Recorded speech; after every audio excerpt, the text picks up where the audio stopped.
Hello my dear student friends. Yes, let's come back to the fundamental concepts, foundations of OB today.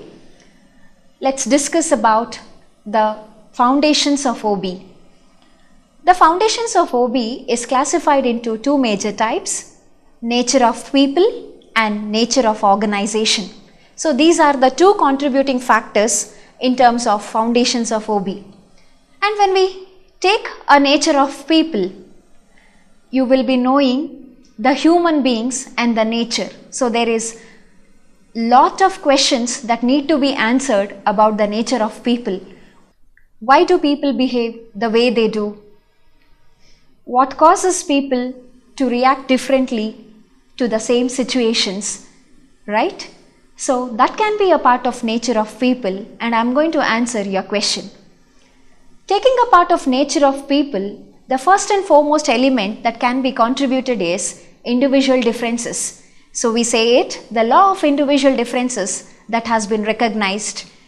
The law of individual differences, yes, we know that we are the people not from the same background of genes, not from the same background of personality, and not from the same background of family. So we are having certain hereditary traits which makes us to be different.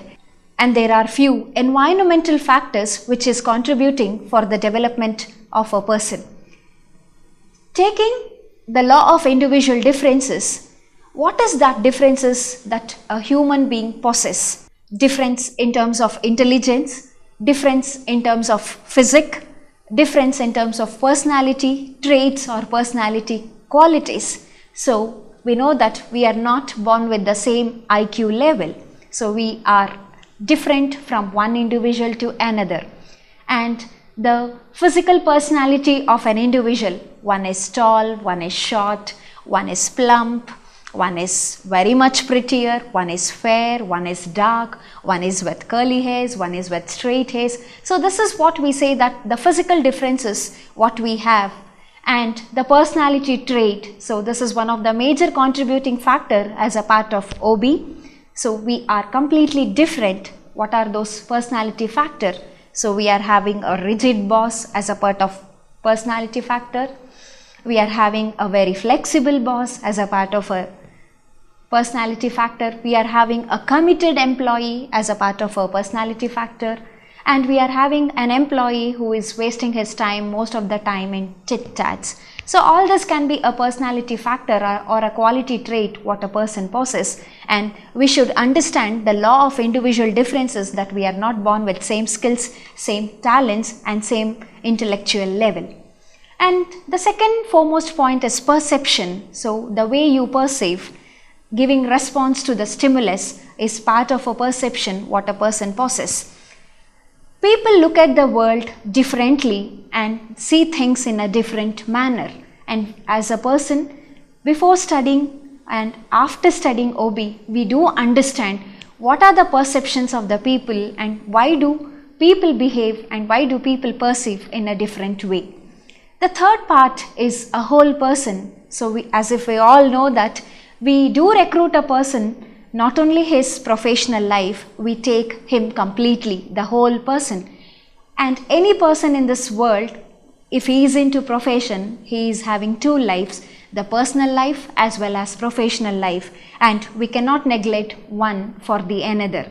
So two lives has to be considered equally, and we should understand that we are not only hiring a person with a professional personality, but we are hiring a person with the personal personality too. So equal importance to his personal life as well as professional life has to be given by the organization, and that is a part of a nature of people. And motivation, which is called to be an important factor, and we are having Abraham Maslow, the psychologist, who has favored for the development of need hierarchical theory. And generally we know that needs are the urge which is there within an individual, and every action can take place only if there is a need. If there is no need, no urge, and if there is no urge, no motivation can happen.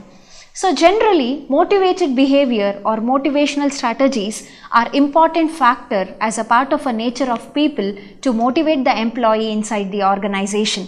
So as we HRs, as we human resource managers should give a prior importance, a vital importance for the development of employee inside the organization by giving various motivational strategies. It can be a strategy which in terms of a monetary reward, or it can be a strategy in terms of non-monetary motivational rewards.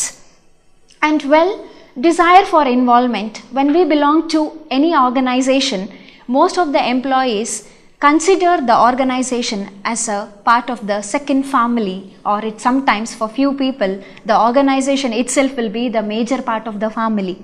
So the employees will be having their own factors to involve inside the organization. HR managers, human resource people who deal with the human resource should analyze the importance of the desire of involvement. So the hunger for chance will be the major factor which will be answered here. The employees should be given a chance in terms of giving their ideas, in terms of decision making, giving their suggestions, or involving them in terms of taking any major decisions of the organization, which makes an employee feel that he is the major source of the organizational development. And the last part of nature of people is value of a person. We know that each and every person in this society are different, and we should treat them in a different way, the way they are in need of.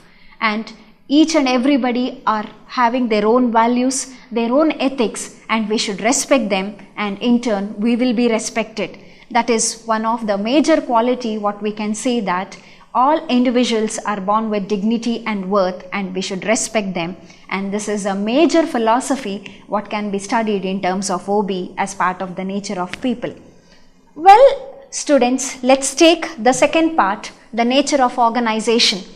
Nature of organization is also one of the prime factor for the development of OB, and social system is one of the sub factors which is considered.